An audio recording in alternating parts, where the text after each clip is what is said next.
Hello everyone, welcome back to exam Guru. दोस्तों, आज 16 मार्च को इवनिंग शिफ्ट यानी कि थर्ड शिफ्ट का भी एग्ज़ाम खत्म हो गया है और जितने भी मेरे पास प्रश्न आए हैं मैं उन सभी प्रश्नों को आपको बताने वाला हूं।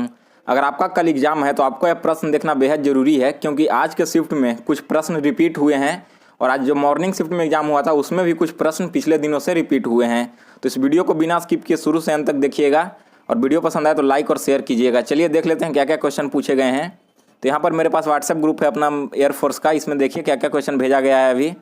तो यहाँ पर हम देखते हैं। तो सबसे पहले आपका बाई ग्रुप की बात करें हम, तो बाई ग्रुप में आपका जो क्वेश्चन आया था वो था दोस्तों, आपका पूछा गया था एशिया कप विनर 2018 का एशिया कप विनर कौन है? तो यह इंडिया ने जीता था। इसका राइट आंसर इंडिया हो जाएगा, बांग्लादेश के खिलाफ में।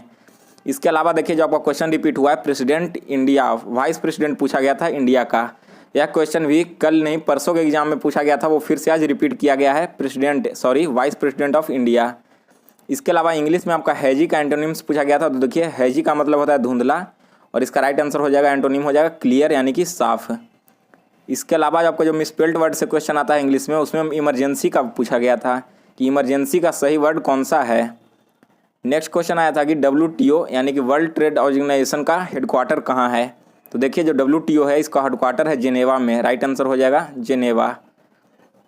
नेक्स्ट आगे है आपका जो रीजनिंग था, उसमें आपका 4 क्वेश्चन आया था आपका फिगर से। 4 क्वेश्चन फिगर का पूछा गया था जिसमें आपको नेक्स्ट टर्म बताना था। फिगर का क्वेश्चन बहुत ही ज़्यादा हार्ड आ रहा है हर एक शिफ्ट में। आज का जो शिफ्ट था इसमें फिगर का क्वेश्चन काफ़ी ज़्यादा हार्ड था। इसके अलावा आपका एक क्रॉनिकल ऑर्डर था, एक PQRS यानी कि आपको सेंटेंस को सही ऑर्डर में रखना था। और आपका 2 ईरर से आया था, 2 सेंटेंस था जिसमें आपको ईरर फाइंड करना था।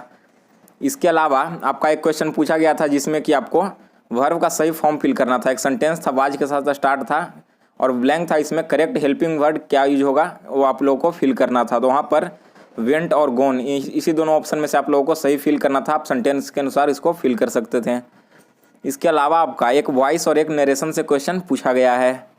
और दोस्तों मैथ्स में आपका परसेंटेज से क्वेश्चन आया था। एक में आपका पॉपुलेशन दिया हुआ था जिसमें कहा गया था कि 15,000 की पॉपुलेशन थी जिसमें 1 साल की, और इसमें 10% पुरुष बढ़ गए और 8% महिलाएं बढ़ गई हैं। तो आपको बताना था कि शुरुआत में महिलाओं की संख्या कितनी थी, बढ़ने के बाद इसका जो टोटल संख्या हो गया था 16,300 हो गया था। तो आप लोगों को बताना था कि इसमें जो टोटल महिला की संख्या थी शुरू में वो कितनी थी। रीजनिंग में आपको ब्लड रिलेशन से क्वेश्चन आया था जिसमें दिया गया था कि आपको एक सेंटेंस दिया हुआ था जिसके अनुसार जो उसका राइट आंसर था डॉटर इन लॉ होता, उसका जो राइट आंसर होगा। रीजनिंग में आपका स्क्वायर बॉक्स फिल करने के लिए आया था, बॉक्स दिया हुआ था, इसमें आप लोगों को फिल करना था लास्ट वाला टर्म क्या होगा। ये भी बिल्कुल इजी क्वेश्चन पूछा गया था। इसके अलावा आपका कंप्यूटर से क्वेश्चन था जिसमें आपको 4 ऑप्शंस थे। ऑप्शंस में था कीबोर्ड, हाइपरलिंक, इसके अलावा HTTP और www। इसी तरह के कुछ 4 ऑप्शन थे, इसमें से बताना था कि कौन सा ऑप्शन है जो नेट से संबंधित नहीं है। तो चारों ऑप्शन में से जो कीबोर्ड था वो आपका नेट से संबंधित नहीं है। कीबोर्ड एक हार्डवेयर डिवाइस है और आपका ये नेट से कोई भी संबंध नहीं रखता है।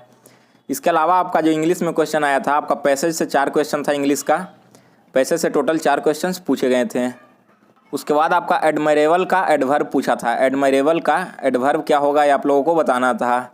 सिनोनिम्स और एंटोनिम्स की बात करें तो सिनोनिम्स एंटोनिम्स में आपका पूछा गया था एक और क्वेश्चन, वर्थलेस का आप लोगों का सिनोनिम्स पूछा गया था।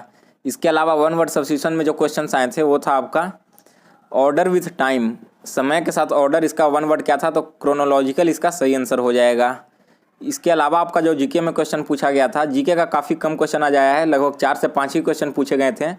मैथ्स भी आपका बिल्कुल ईजी था। मैथ्स में एक और क्वेश्चन आया था कि एक इक्विलेटरल ट्रिएंगल का साइड है 12√3, तो इसका एरिया बताना था। तो देखिए इसका फॉर्मूला आता है √3/4a²।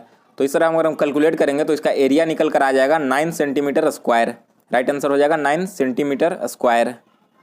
आपका जो परसेंटेज और प्रॉफिट लॉस से क्वेश्चन आया था जिसमें पूछा गया था कि एक आदमी कुछ भेड़ें खरीदता है 1 रुपये की दर पर, उसको किसी रेट की दर से बेचता है और उसके अलावा कुछ बाकी भेड़ें मर जाती है, तो उसके बाद जो बाकी बची हुई भेड़ें हैं उसको वह कितने रुपए में बेचे कि उसे 800 रुपये का फ़ायदा होगा। यानी कि आपको प्रॉफिट परसेंट से क्वेश्चन पूछा गया था। गेन परसेंट का फॉर्मूला आप लोगों को याद होगा तो आप बिल्कुल इसे सॉल्व कर सकते थे। तो ये थे आज के कुछ इंपॉर्टेंट क्वेश्चन जो आपको पूछे गए थे।